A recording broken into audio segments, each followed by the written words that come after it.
আল্লাহ সুন্দরী বউ দিয়েছে, একা দেখো। কথা কন, বউ হলো পার্সোনাল জিনিস, পাবলিসিটি করার জিনিস না, ঢেকে রাখার জিনিস, আলগা করে দেখানোর জিনিস না। আমার বউ আমি দেখব। এই যুবক, এই বউ পায়া পাগলা হোস না, বাসরাতে বিড়াল মারা লাগবে। কথা কয় না কেন? বউ পায় খালি সেলফি তুলে আর ছবি ফেসবুকে ক্লিক, সেলফি তুলে ফেসবুকে ছেড়ে দেয়। দোস্ত দেখো তো আমার বউটা কেমন দেখা যায়। কথা কয় না কেন? যারা বইয়ের ছবি ফেসবুকে ছাড়ে, এর চাইতে মগা মদন আর কেউ আছে? হ্যাঁ, কথা কয় না কেন? এম অফিস। কথা কন, বউ হলো পার্সোনাল জিনিস, পাবলিসিটি করার জিনিস। আমার বউ আমি দেখব। কথা কয় না কেন? বউ আমার দেখার অধিকারও। ফেসবুকে বইয়ের ছবি ছাড়ে, মানুষ এখন কমেন্টসে লেখে ভাবির গালটা সুন্দর, কেউ কয় ঠোঁট সুন্দর। এখন এত মানুষ যে প্রশংসা করলে কেটে কেটে দিয়ে আয়। কথা কয় না কেন? যার কাছে যেটা সুন্দর লাগছে ওটা কেটে দিবি না? ফালতু পোলাপান। এই যারা বইয়ের ছবি ফেসবুকে ছাড়ে, খবরদার, পাপটা কইরো না বাবা। কি দরকার? আল্লাহ সুন্দরী বউ দিয়েছে, একা দেখো। কথা কন, বউ হলো পার্সোনাল জিনিস, পাবলিসিটি করার জিনিস না, ঢেকে রাখার জিনিস, আলগা করে দেখানোর জিনিস না। আমার বউ আমি দেখব। কথা কন। আর কিছু পোলাপান আছে, বউটা একটু সুন্দরী, মোটর সাইকেলে করে এলাকায় নিয়ে যায় আর কয় এলাকার মানুষের হক আদায় করতেছে।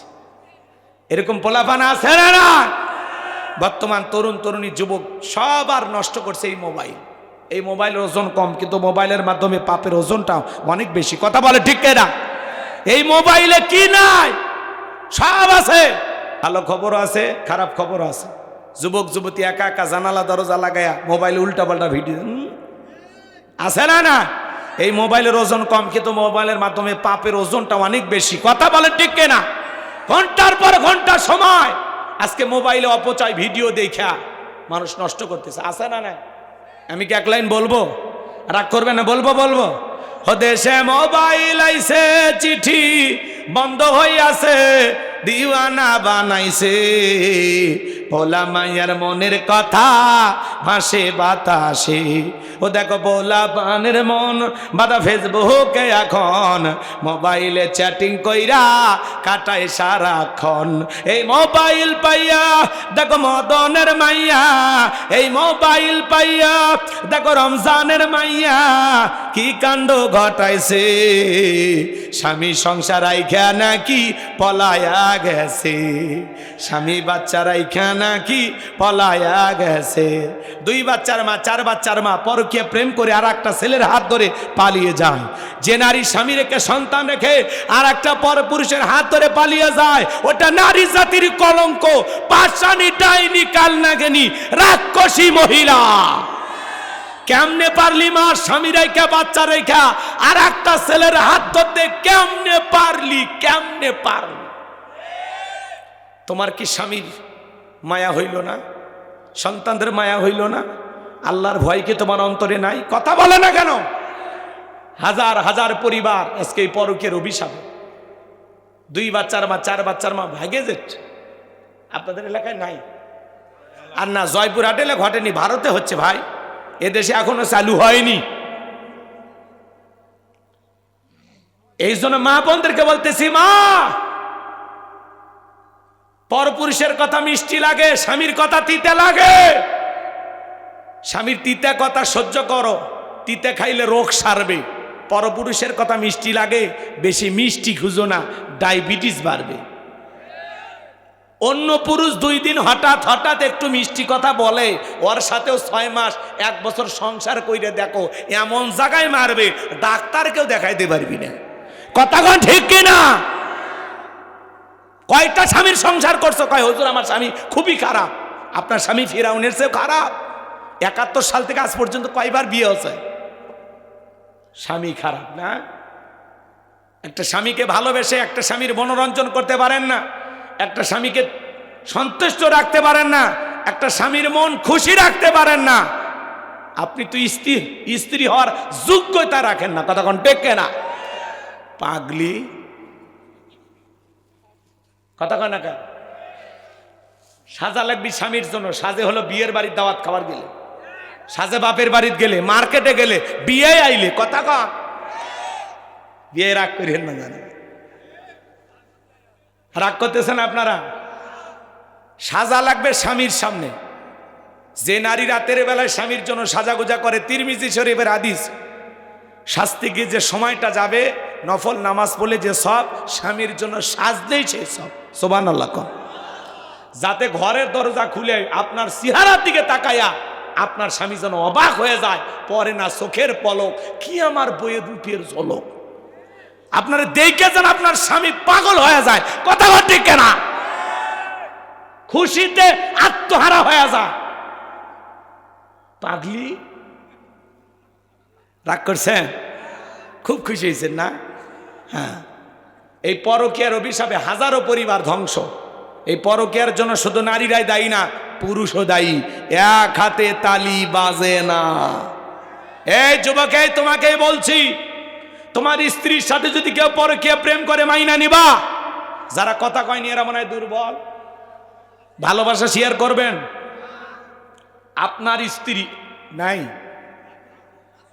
আরে এইরকমই তুমি এখানে আছে। আচ্ছা, যার যার বউ নাই, আর দুনিয়াত কিচ্ছু নাই। বউ না পাইলে দুনিয়ার মজা তো বুঝবি না। জ্বালা কারে কয়, একটা বিয়ে করে দেন। বউ নাইতে আবার ইতিহাসের পাতায় লেখা লাগবে নাকি? চুপচাপ থাকো, নাই তো ভালো আছো। বউ থাকলে এই জায়গায় থাকতে পারলে না, এতক্ষণ মিস কল আসতো। হ্যাঁ, কথা বল না কে? রাগ করতেছেন আপনারা? আমার যুবক ভাইরা শোনো, তাহলে তোমার স্ত্রীর সাথে যদি কেউ পরকীয়া প্রেম করে, মেনে নিবা? তাহলে তুমি যার সাথে পরকীয়া প্রেম করো, তারও তো স্বামী আছে। ওইটাও তো কারো না কারো স্ত্রী, কারো না কারো মেয়ে, কারো না কারো মা। এদিক খেয়াল করেন, কোন স্ত্রীর কোন মেয়ের স্বামী আছে, এমত অবস্থায় ওই মেয়ের সাথে যে প্রেম করে, এর রুচি হিরো আলমের চেয়েও খারাপ। তোর রুচিতে বাঁধে না, তোর বিবেকে বাঁধে না যে একটা মেয়ের স্বামী আছে, সেই নারীর দিকে কেমনে নজর যায়? এই দুনিয়া থেকে মেয়ের অভাব আছে? বাংলাদেশে বর্তমানে 50 লাখ, 44 লাখ, কিছুদিন আরো বাড়তেছে। 44 লাখ পুরুষের চাইতে নারীর বেশি। পুরুষের চাইতে 44 লাখ নারী বেশি। নারীদের সংখ্যা এখন বেশি। আল্লাহু আকবার কোন। আবার এমত অবস্থা, হাইকোর্ট থেকে রায় হয়ে গেছে, যদি দ্বিতীয় বিবাহ করতে চান, তাহলে প্রথম স্ত্রীর অনুমতি লাগবে না। কথা কয় না কে? এটা শুনে যে পোলাপান যা খুশি রে ভাই। আচ্ছা, যুবকদের খুশি হয় লাভ আছে? তোমার তো একটা বই নাই, আগে একটা কথা কয় না কে? তারপরে না দুইটা খুঁজবা। কথা কয় না কে? আছে না? না। আর বাংলাদেশের যুবকদের শরীরের যে অবস্থা,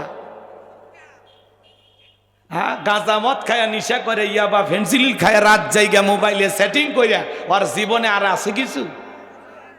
ওই দ্বিতীয় বিয়ে খুঁজিচ্ছে, এক বউ চালাইতে ইন্ডিয়ান হারবাল খোঁজে। কথা কন, আছে না? না। আজ থেকে 1500 বছর আগে আল্লাহ আইন দিয়েছেন, মাসনা ওয়া সুলাসা ওয়া রুবা ফাইন খিফতুম আল্লাহ তা'দিলু ফাওয়াহিদা। আজ থেকে 1500 বছর আগে আল্লাহ সূরা নিসা স্পষ্ট জানিয়ে দিয়েছেন, তোমরা নারীদের মধ্য থেকে বিবাহ করো দুইটা। কয়টা? প্রথমে আল্লাহ 2 দিয়ে শুরু করছে। আল্লাহ বলতেছে 2টা বিয়ে করো। এরপরে বলতেছেন সুলাসা 3টা, ও রুবা 4টা। যদি আশঙ্কা হয় যে তুমি ইনসাফ প্রতিষ্ঠিত করতে পারবা না, এরকম ভয় যদি তোমার ভিতরে থাকে, তাহলে ফাইন খিফতুম আল্লাহ তা'দিলু ফাওয়াহিদা, তাহলে একটাতে তুমি সন্তুষ্ট থাকো। 4টা বিয়ে করলে হবে না, 2টা বিয়ে করলে হবে না। আপনি বিবাহ করতে গেলে আপনার ভিতরে ইনসাফ থাকা লাগবে, আদালত কায়েম করা লাগবে। কথা বলে ঠিক কিনা? আপনি 2টা বিয়ে কি করবেন? একটা বউ তার সংসার চালাইতে জীবনের অবস্থা 12টা বেজে গেছে।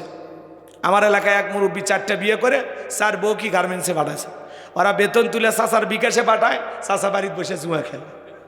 তো এরকম কি হইলে হবে? হবে না। যুবক, 4টা বিয়ে করতে গেলে 1 নাম্বার একাধিক বিবাহ যারা করে এরা হলো সুপুরুষ, এরা জিনা থেকে বাঁচতে পারবে, গুনাহ থেকে বাঁচতে পারবে, পরকীয়া থেকে বাঁচতে পারবে। হাজারো অপরাধ গুনাহ করার চাইতে একাধিক বিবাহ করা ভালো। পৃথিবীর অধিকাংশ নবী রাসূলদের একাধিক স্ত্রী ছিল, সাহাবা ইকরামদের একাধিক স্ত্রী ছিল, বড় বড় আল্লাহওয়ালাদের একাধিক স্ত্রী ছিল। বাংলাদেশের হাইকোর্ট থেকে আইন পাশ হয়েছে, দ্বিতীয় বিবাহ করতে প্রথম স্ত্রীর অনুমতি লাগবে না। পরে যখন এটা নিয়ে সমালোচনা শুরু হয়েছে, মহামান্য আদালত একটু আবার পেঁয়াজ লাগায় দিয়েছে যে সালিসি বৈঠকের মাধ্যমে সিদ্ধান্ত নিয়ে দ্বিতীয় বিবাহ। মহিলারা বলতেছে ঠিক আছে দ্বিতীয় বিবাহ করছো, ঈদ মোবারক জানাইতেছ, তোর তো খবর আছে। কথা কথা বোঝেন নাই? এই জন্য এই দেশে দ্বিতীয় বিবাহ করলে খুবই বিপদ। কথা কন কেন? আমার কথা কি বিরক্ত হচ্ছেন? কথা বলবেন না নাকি দোয়া করবো বলেন? রাগ করতেছেন নাকি? যুবক শোনো, এই সমাজে দ্বিতীয় বিবাহ চলবে না, করা জায়েজ আছে কিন্তু তুমি পারবা না। কথা কয় না কেন? বিবাহ করতে গেলে 1 নাম্বার শারীরিক সক্ষমতা লাগবে, 2টা বউ চালানোর মতো দেহের শক্তি লাগবে। কথা কয় না? 2 নাম্বার সম্পদ লাগবে, নিজের প্যান কেনার টাকা নাই, 2টা বিয়ে করি আছে না? না, টাকা লাগবে, টাকা টাকা। 3 নাম্বার 2 বইয়ের মধ্যে আদালত কায়েম করা লাগবে। খালি বড়টারে ভালোবাসবেন, ছোটটারে বাসবেন না, ছোটটাকে পাগলের মতো ভালোবাসবেন, বড়টার দিকে ফিরেও তাকাবেন না। এরকম করলে হবে? এই বউকে 5 কেজি চাল, ওরে 5 কেজি, এর একটা 3 পিস, এর একটা 3 পিস, যেই দামে যেই কালার। কথা কয় না কেন? এর একবারই স্বর্ণ দিলে এর একবারই। এরকম ইনসাফ যদি কায়েম করতে পারেন তাহলে আপনি বিবাহ করতে পারেন। পারবেন কি এরকম ইনসাফ কায়েম করতে?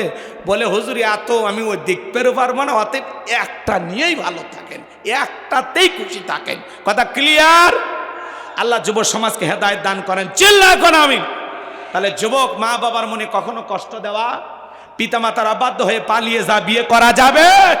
পিতামাতা বেজার হয়, কষ্ট পায়, এমন কোন কাজ করা যাবে?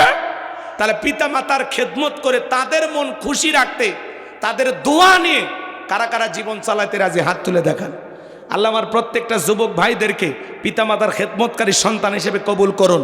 চিল্লা বলুন আমিন। আর একটু জোরে বলুন আমিন।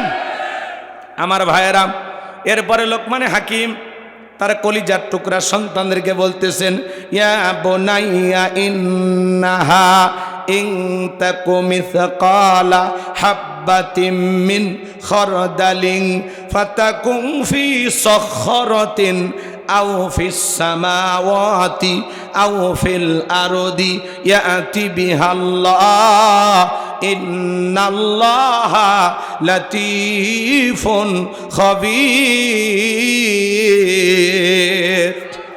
দেখে বলতেছি, আমার বর্ষে আমার কলিজার টুকরা সন্তান, তুমি যদি সরিষার দানার পরিমাণও কোনো কিছু করো, সেটা যদি শিলা গর্ভে থাকে, আকাশে থাকে, কিংবা মাটির নিচে থাকে, আল্লাহ এইটাও হাজির করবেন। আল্লাহ সূক্ষ্মদর্শী, সব বিষয়ে তিনি খবর রাখেন। ছেলেকে বলতেছে, বাবা, বনে হোক, জঙ্গলে হোক, পাহাড় হোক, পর্বতে হোক, যেখানে তুমি ভালো কাজ করবা, সেটা যদি সরিষার দানার পরিমাণও ছোট হয়, ওই ভালো কাজটা আল্লাহ তোমার আমল নামায় লিপিবদ্ধ করে রাখবে, ওইটাও আল্লাহ তাআলা আমল নামায় হাজিরি করাবেন। আর যদি সরিষার দানার পরিমাণও ছোট্ট গুনাহের কাজ করো, ছোট্ট কোনো অপরাধ করো, পাপের কাজ করো, ওইটাও তোমার আমল নামায় লিপিবদ্ধ করা হবে। যুবক, তুমি কি মনে করো জঙ্গলে প্রেম করার জন্য মঙ্গল? জঙ্গলে কেউ না দেখলে একজন দেখতেছেন, তিনি কে? তুমি 14ই ফেব্রুয়ারিতে কার পেছনে গোলাপ ফুল নিয়ে ঘরে রে যুবক? পিতা মাতার চোখে ফাঁকি দিতে পারবা, কিন্তু আল্লাহর কুদরতি চোখে ফাঁকি দেওয়া সম্ভব নয়। নির্দিষ্ট দিনে যারা ভালোবাসা দিবস পালন করে, এটা ভালোবাসা দিবস পালন না, এটা হলো কুত্তা কুত্তি দিবস, এটা বেহায়া দিবস, এটা অশ্লীলতার দিবস, হাজার হাজার নারী ধর্ষিতা হওয়ার দিবস। কথা বলেন, মুসলমানের ভালোবাসা 12 মাস। আমাদের তো জন্ম হয়েছে ভালোবাসার থেকে। কথা কয় না কেন? আমাদের জন্মই হয়েছে ভালোবাসা দিয়ে। কথা কয় না কেন? পিতামাতার বৈধ ভালোবাসার মাধ্যমে আমাদের জন্ম হয়েছে, আমাদের জীবনই শুরু হয়েছে ভালোবাসা দিয়ে। অতএব নির্দিষ্ট একদিন 14ই ফেব্রুয়ারি ভালোবাসা দিবস, এগুলো লন্ডন, আমেরিকা, পৃথিবীর অন্য অন্য রাষ্ট্রের মানুষ পালন করবে, কারণ ওরা কুকুরকে কোলে নেয় আর বাচ্চাকে ঠেলাগাড়িতে নিয়ে ঘোরে। কথা কয়, ওদের ভালোবাসার অভাব, ওদের ভালোবাসার জন্য বুকটা খা খা করিচ্ছে, কারণ ওরা কুত্তে নিয়ে ঘুরছে, আর আমরা বাচ্চাদের কোলে নিই, আদর করি। কথা কয়, বিবির পাশেই ঘুমায় নাকি আলাদা? তাহলে আমাদের ভালোবাসা 12 মাস। এই জন্য 14ই ফেব্রুয়ারিতে আপনার ছেলে মেয়েকে বাহিরে যেতে দেবেন না, বিশেষ করে অবিবাহিত ছেলে মেয়েকে কোনো অবস্থায় বাহিরে যেতে দিবেন না। দিলেন তো গুনার দিকে ঠেলে দিলেন। কথা কর না, আপনার ছেলে 14ই ফেব্রুয়ারি যা কি করবি বাইরে?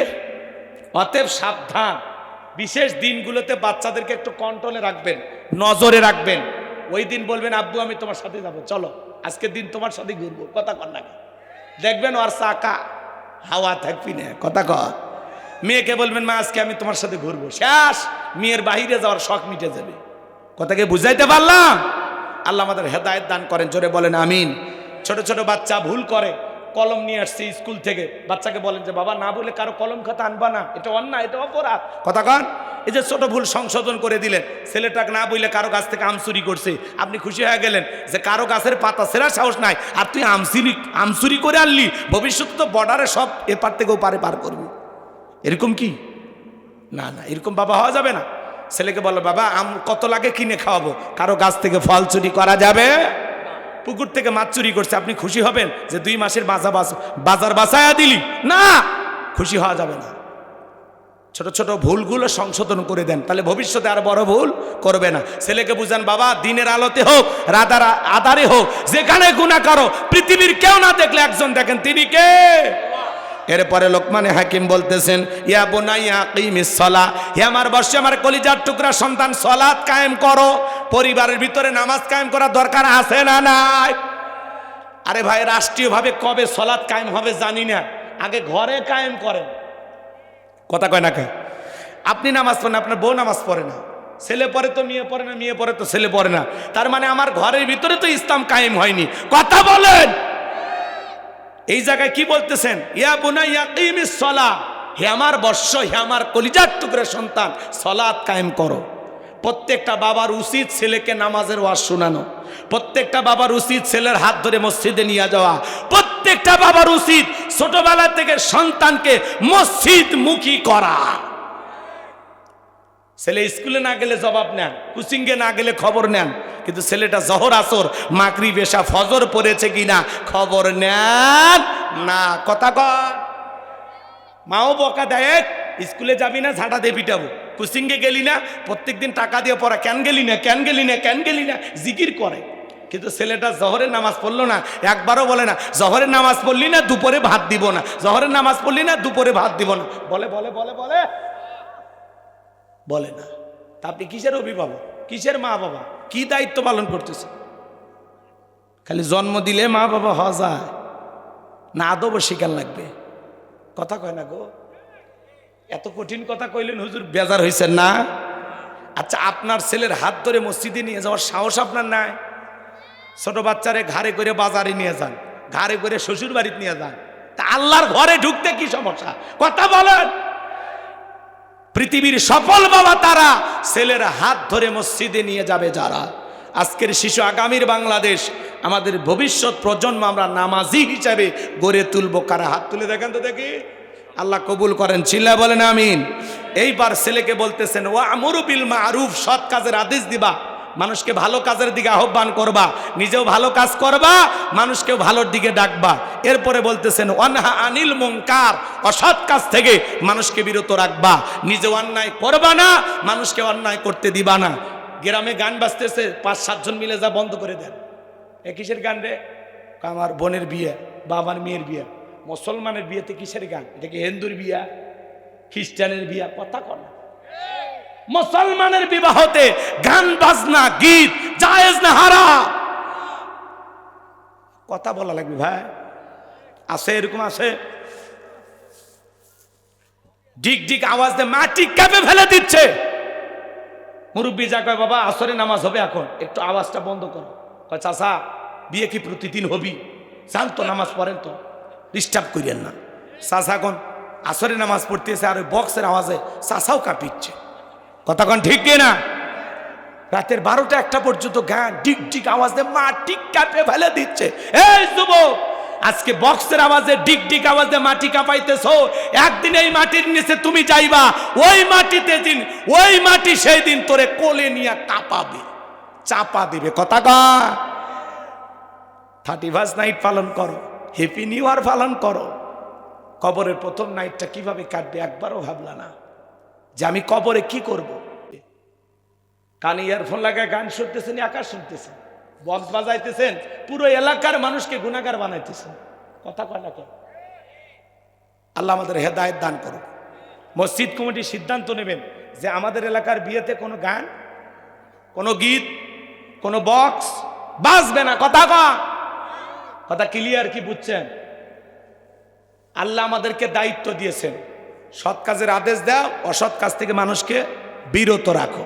তাহলে অন্যায় অপকর্ম যেখানে হচ্ছে বিরত রাখা দরকার আছে না? না, এগুলো কাজ করতে গেলে কি লাগবে? আল্লাহ বলতেছেন অসবির আলামা আসাবাক, বিপদ আপদ মুসিবতে সবর করবা, ধৈর্য ধারণ করবা। ভালো কাজ করতে গেলেও পরিশ্রম করা লাগে, কষ্ট করা লাগে, মেহনত করা লাগে, ধৈর্যের ব্যাপার। অন্যায়ের প্রতিবাদ করতে গেলে মানুষের গালি শোনা লাগবে, মন্দ কথা শোনা লাগবে, এটাও একটা কি? ধৈর্যের ব্যাপার। এইভাবে লোকমানে হাকিম তার ছেলেকে বুঝাইলেন যে বাবা, বিপদ আপদ মুসিবতে সবর করবা, ধৈর্য ধারণ করবা। এরপরে বলতেছেন ওয়ালা তুসাইর খাদ্দাকা লিন-নাসি ওয়ালা তামশি ফিল আরদি মারহা ইন্নাল্লাহা লা ইউহিব্বু কুল্লা মুখতালিন ফাখুর।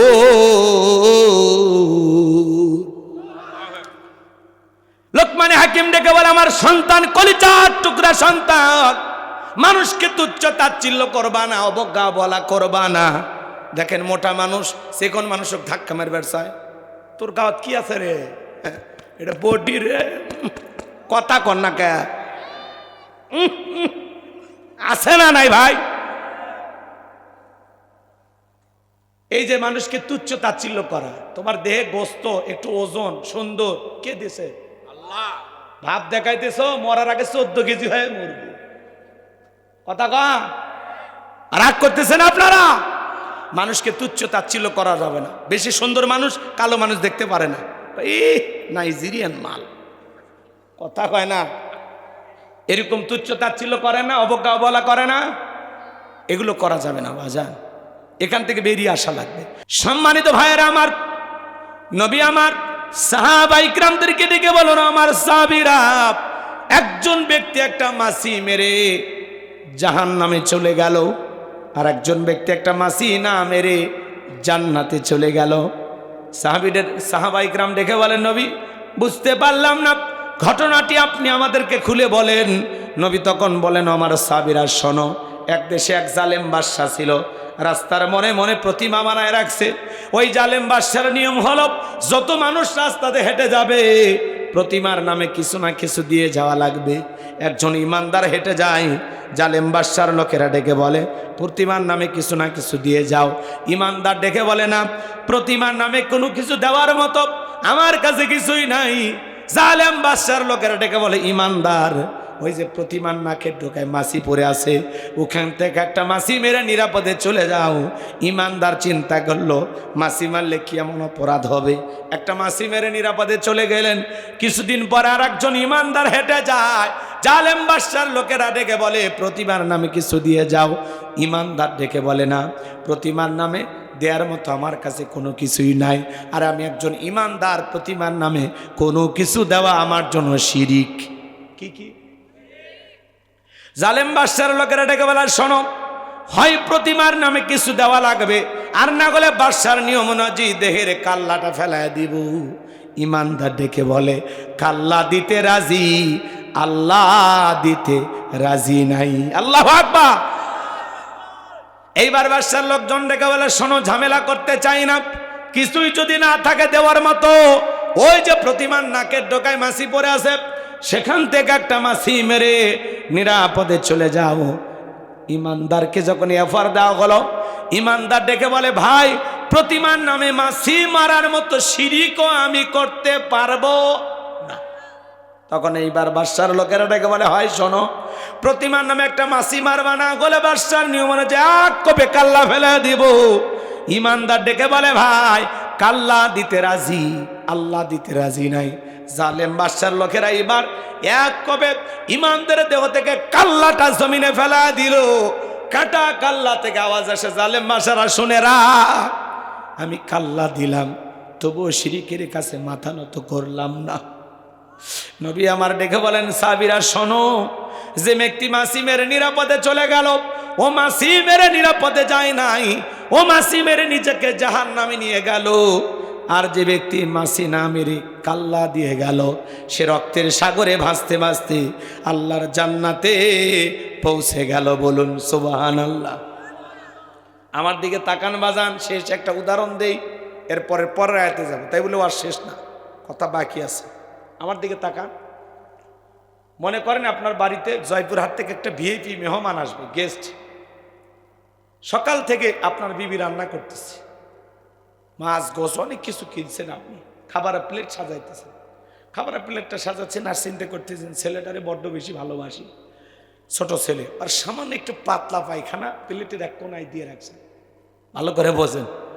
এবার মেহমানের সামনে, গেস্টের সামনে খাবারের পরিচিতি চলতেছে, যে ভাই এটা কি গরুর গোশ, এটা খাসি, এটা মুরগি, এটা পাকিস্তানি, এটা ব্রয়লার, কথা কয় না, 32 প্রকারের গোস্ত হালাল সব দিয়ে দিছে। এটা মাছ, রুই মাছ, কাতল মাছ, বোয়াল মাছ, ইলিশ মাছ, 350 প্রকারের মাছ হালাল সব দিয়ে দিছে। তখন বলতেছে, ভাই প্লেটে এত খাবার সবই চিনলাম, কিন্তু এইটা কি? তখন বলতেছে, ভাই আমি প্লেটে সবই দিলাম, ছেলেটাতে খুব ভালোবাসি, আর সামান্য একটু পাতলা পায়খানা দিচ্ছি, আপনি কিছু মনে করেন, আপনি খেয়ে নেন। বলেন তো, পৃথিবীর কোনো গেস্ট, কোনো মেহমান এই খাবার কি খাবে? মারলেও খাবে, টাকা দিলেও খাবে? খাবে না। এটা উদাহরণ দিলাম হাসি দেওয়ার জন্য না, কথা বুঝানোর জন্য। একটা প্লেটে এত দামি খাবার থাকার পরেও সামান্য পায়খানা থাকার কারণে পৃথিবীর কোনো মেহমান যেরকম এই খাবার খাবে না। আপনার আমল নামার একটা প্লেট আছে, যে প্লেটে নামাজ আছে, রোজা আছে, হজ আছে, জাকাত আছে, দান খয়রাত আছে, ভালো ভালো আমল দিয়ে প্লেটটা সাজানো আছে, কিন্তু ওই প্লেটে যদি সামান্য শিরিক মিশ্রিত থাকে, ওই শিরিক মিশ্রিত কোনো আমল, ইবাদত আল্লাহর দরবারে কবুল হবে। আপনার শিরিক থাকার কারণে সমস্ত ভালো আমলগুলো বরবাদ হয়ে যাবে, কথা বলে ঠিক না? তাহলে শিরিক কত মারাত্মক বুঝে ফেলেছেন? কথা কেন এতক্ষণ যে বুঝাইলাম, বুঝেছেন আপনারা?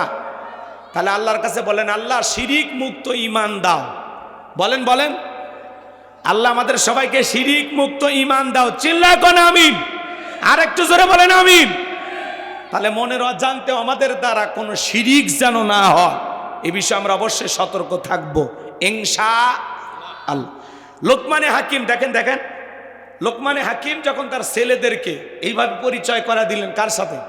আল্লাহর সাথে। জোরে বলেন, কার সাথে? আমার আল্লাহ এত খুশি হয়ে গেল, ডেকে বলে, লোকমান তুমি তোমার ছেলেদেরকে আমার সাথে পরিচয় করায় দিলা, এইবার আমার দায়িত্ব তোমার ছেলেদের সাথে তোমার পরিচয় করে দেওয়া। আল্লাহু আকবার বলেন। এবার 14 নম্বর আয়াতে আল্লাহ তাআলা তখন পিতা মাতার ওয়াজ করলেন। আমি লম্বা করব না, সংক্ষিপ্ত 2-3 মিনিট কথা বলে পরের আয়াতে যাব। সামনে একটু যুবক আর মা বোনদের একটু ওয়াজ হওয়ার দরকার আছে না নাই? কথা কনে দরকার আছে না নাই? লিল্লাহি তাকবীর। আমার আল্লাহ রাব্বুল আলামিন বলেন, ওয়াসাইনাল ইনসানা বিওয়ালিদাইহি হামালাতুহু উম্মুহু ওয়াহানান আলা ওয়াহানি ওয়া ফিসালুহু ফি আমাইনি আনিশকুর লি ওয়া লিওয়ালিদাইক ইলাইয়াল মাসির। আর একটু জোরে বলেন আল্লাহু আকবার।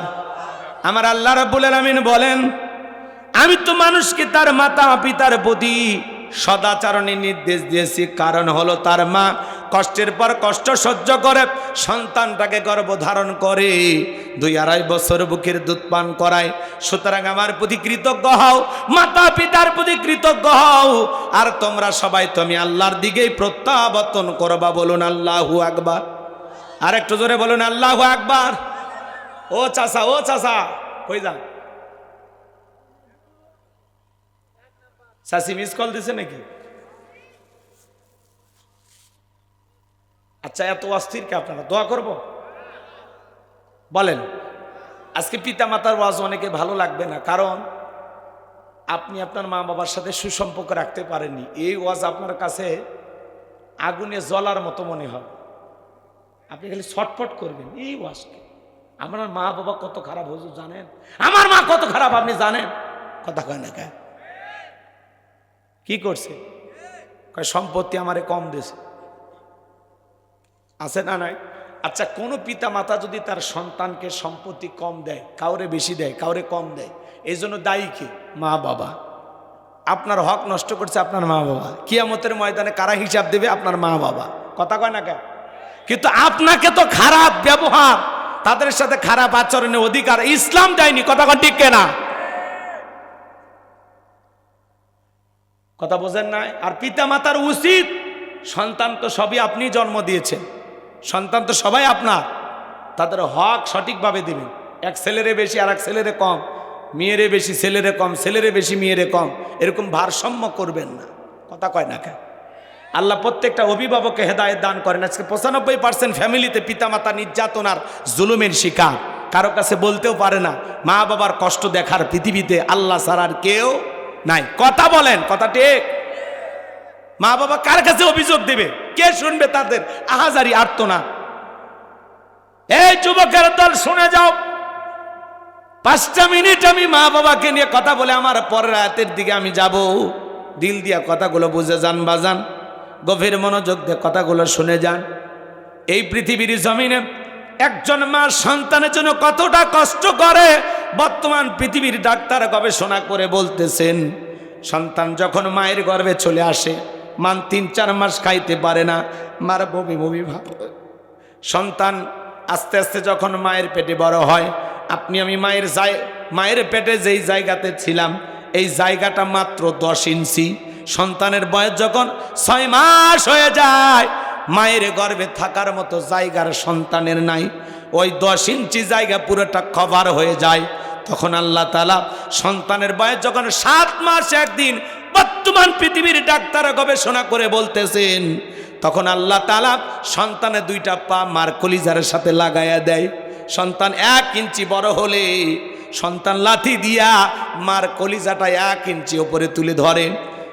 বর্তমান পৃথিবীর ডাক্তার গবেষণা করে বলেছেন বাজান, সন্তান ভূমিষ্ঠ হওয়ার আগ পর্যন্ত কমপক্ষে 4 থেকে 5 ইঞ্চি লম্বা হয়। ওই সন্তান তখন 4-5 ইঞ্চি মার কলিজাটা পা দিয়ে উপর দিকে তুলে ধরে থাকে।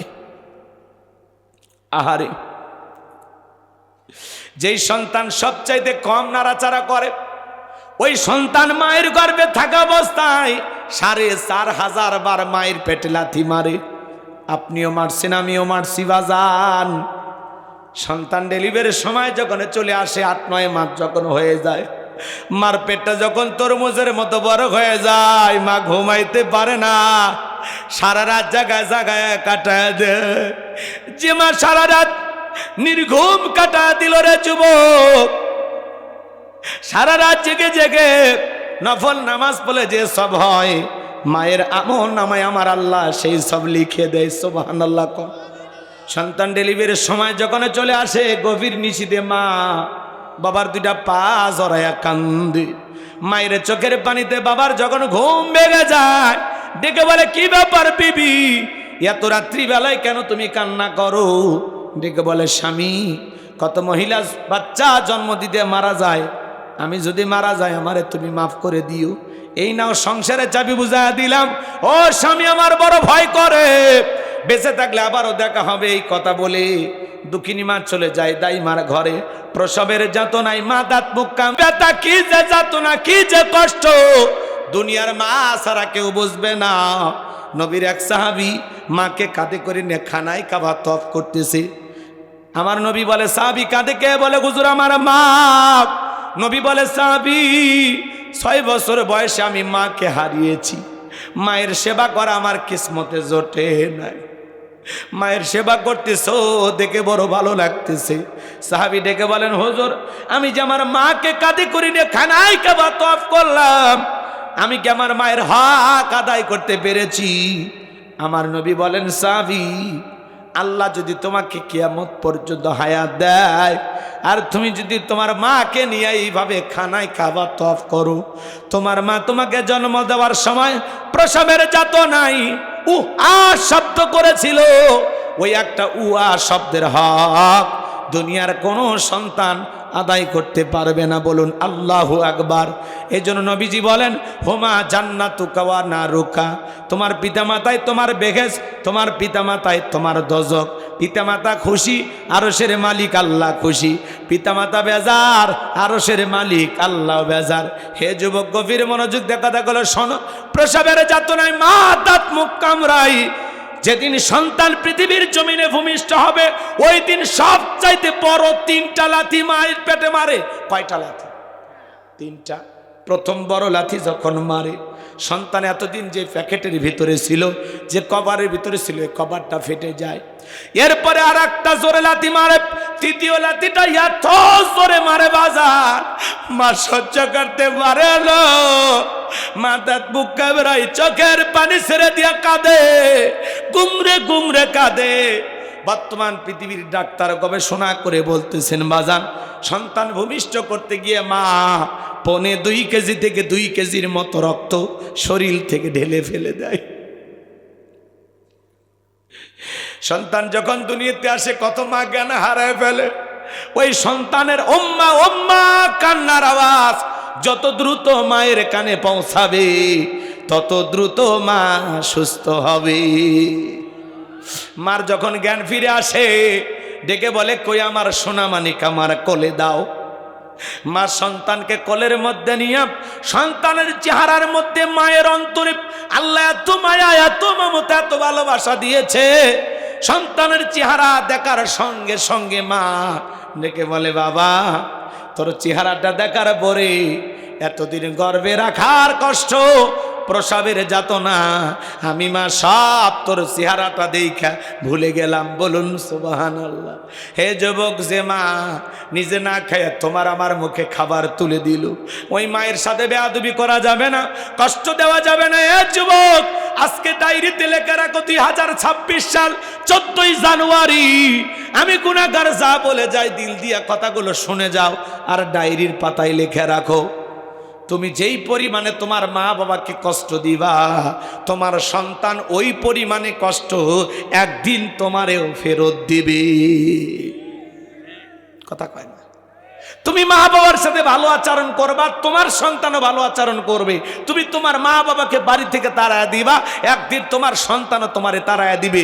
যে সন্তানেরা পিতা মাতাকে ঘর থেকে আলাদা করে দেয়, তাড়িয়ে দেয়, এই সন্তানগুলো মা বাবাকে তাড়িয়ে দেয়নি, নিজের ভাগ্য থেকে জান্নাতকে তাড়িয়ে দিয়েছে। কথা বলে ঠিক কিনা? এই যুবকের দল, শোনো, 2টা পা গায়ে আমি তোমাদের পা ধরে অনুরোধ করে বলে যাও, মা বাবার মনে কষ্ট দিও না। এক শিক্ষিত লোকের গল্প পড়েছিলাম, বাড়িতে অনেক খাবার, তেহেরি নিহেরি বিরিয়ানি রোস্ট, সেই খাবার একটা ভাঙ্গা প্লেটে কিছু এটো খাবার দিয়ে ছোট্ট ছেলেকে বলতেছে, যাও বাবা, এটা তোমার দাদু ভাইকে দিয়ে আসো। এখনকার বাচ্চারা তো কম্পিউটার, জন্ম নিয়ে নাসা বিজ্ঞানী, কথা কর না কেন? তখন বলতেছে, আব্বা, আমরা এত ভালো খাইলে আমার দাদুর জন্য এটো খাবার ব্যাপার কি? বলে, তোর দাদুর এই খাবারে চলবে, যা দিয়ে আয়। তখন বলতেছে, আব্বু, তাহলে আমি প্লেটটা যত্ন করে রেখে দেব, ঠিক দাদুর মতো যখন আপনার বয়স হবে এই প্লেটে করে আমি আপনাকে খাইতে দেব।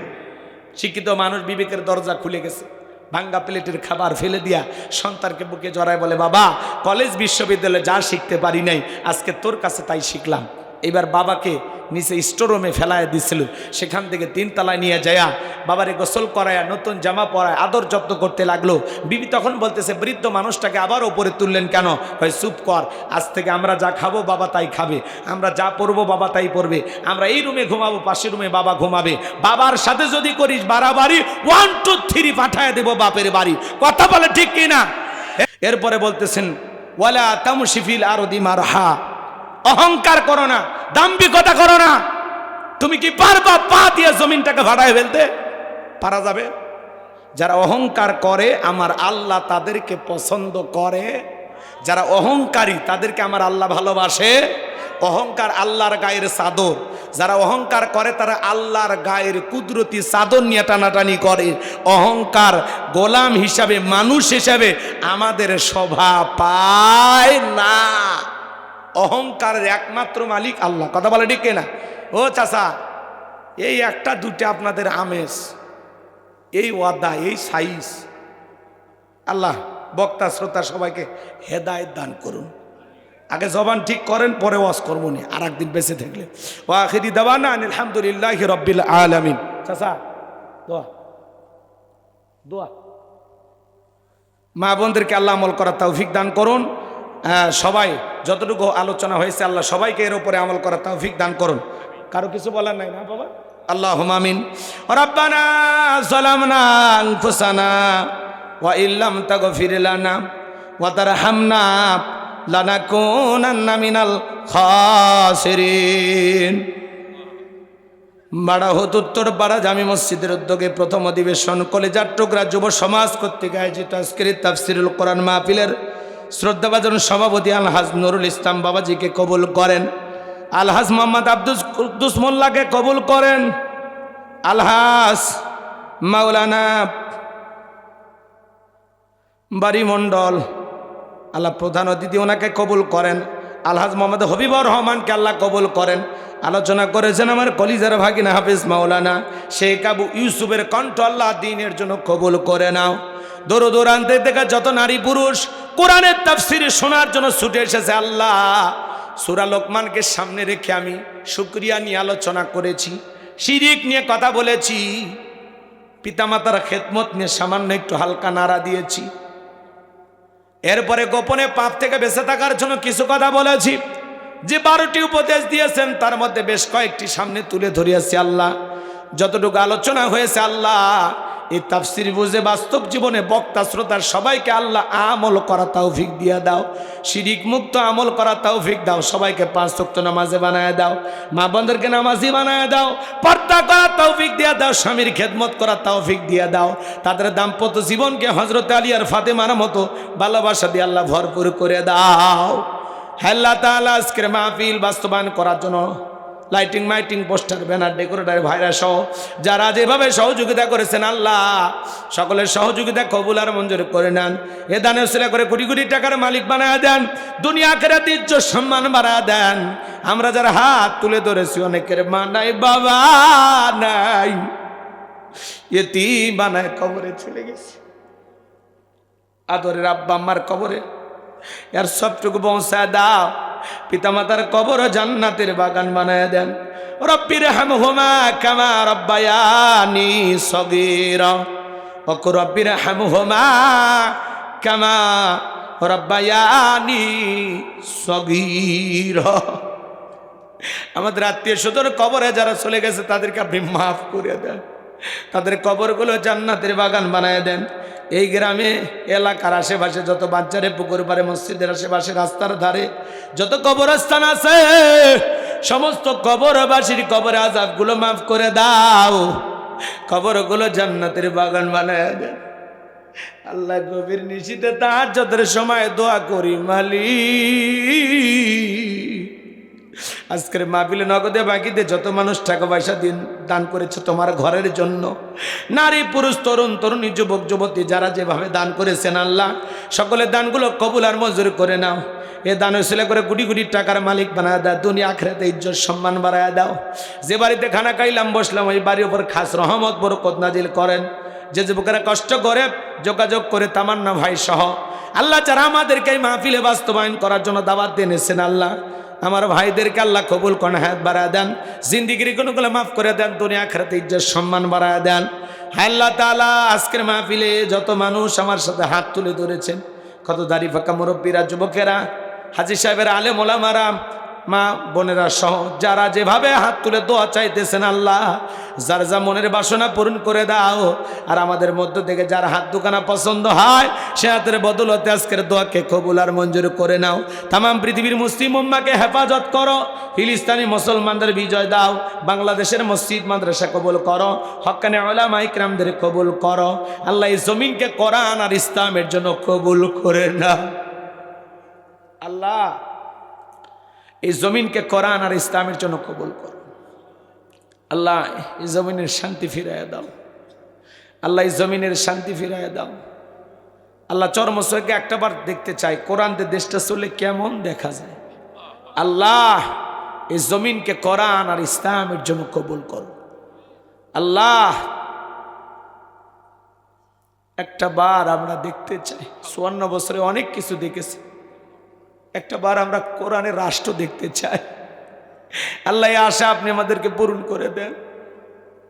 আপনি ছাড়া সম্ভব নয় মালিক, আপনার অনেক দয়া। আল্লাহ আমাদের জানা অজানা ছোট বড় গোপন প্রকাশের তামাম জিন্দিগির গুনাহগুলো আপনি মাফ করে দেন। এমন জায়গায় বসে গুনাহ করেছি দুনিয়ার কেউ জানে না, তুমি শুধু জানো।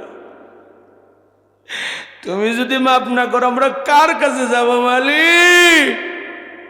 আমাদের সকলের তামাম জিন্দিগির গুনাহগুলো আপনি মাফ করে দেন, সবাইকে মাফ করে দেন। আল্লাহ আমাদের তামাম জিন্দিগির অপরাধগুলো আপনি মাফ করে দেন। তুমি রহমান, তুমি রহিম, ওয়া আনতা আরহামুর রাহিমিন। তোমার অনেক দয়া, তোমার কুদরতি কদমে ভিক্ষা চাই মালিক। আমাদের তামাম জিন্দিগির সমস্ত গুনাহগুলো তুমি মাফ করে দাও। ওই জাহান্নামের আগুন থেকে আমাদেরকে মুক্তি দাও। রব্বানা যরিফ আন্না আযাবা জাহান্নাম ইন্না আযাবাহা কানা গরামা। রব্বানা আতিনা ফিদ দুনিয়া হাসানাতাও ওয়া ফিল আখিরাতি হাসানাতাও ওয়া কিনা আযাবান নার। আল্লাহ জীবনে কত মিথ্যা কথা বলেছি, কত পাপ করেছি, কত নামাজ কাজা করেছি। আল্লাহ এই পৃথিবীর সবচেয়ে বড় পাপী আমি মালিক, তুমি আমাদের মাফ করে দাও।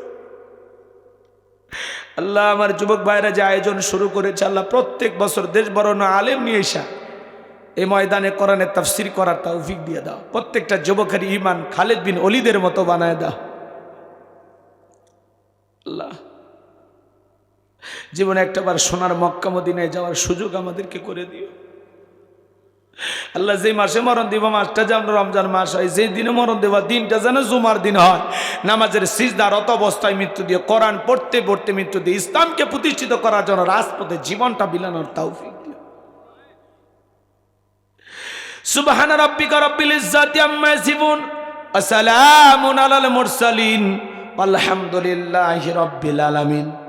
আতিককে কবুল করো, শাহাদত আব্দুর রহিম ভাইকে কবুল করো, শেখ আবু ইউসুফকে আল্লাহ কবুল করো।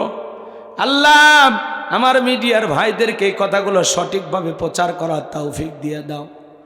আল্লাহ যারা আজে বাজে থাম্বনেল ব্যবহার করে, আল্লাহ অন্তরে হেদায়েতের নূর পয়দা করে দাও। হেদায়েতের নূর দিয়ে অন্তরগুলো আলোকিত করে দাও। আল্লাহ আখিরাতের ভয়, জাহান্নামের আগুনের ভয় তাদের দিলের ভিতরে পয়দা করে দাও। আল্লাহ দুনিয়া ছেড়ে সবাইকে যাওয়া লাগবে। আল্লাহ কখন জানি ডাক আসে আমরা জানি না। যখন মালাকুল মউত সামনে দাঁড়িয়ে যাবে, ওই সময় দয়ার নবীর চাঁদ মুখখানা দেখতে দেখতে আমাদের জবানে জারি করে দিও লা ইলাহা ইল্লাল্লাহু মুহাম্মাদুর রাসূলুল্লাহ সাল্লাল্লাহু আলাইহি ওয়াসাল্লাম। আসসালামু আলাইকুম ওয়া রাহমাতুল্লাহি ওয়া বারাকাতুহু। মিডিয়া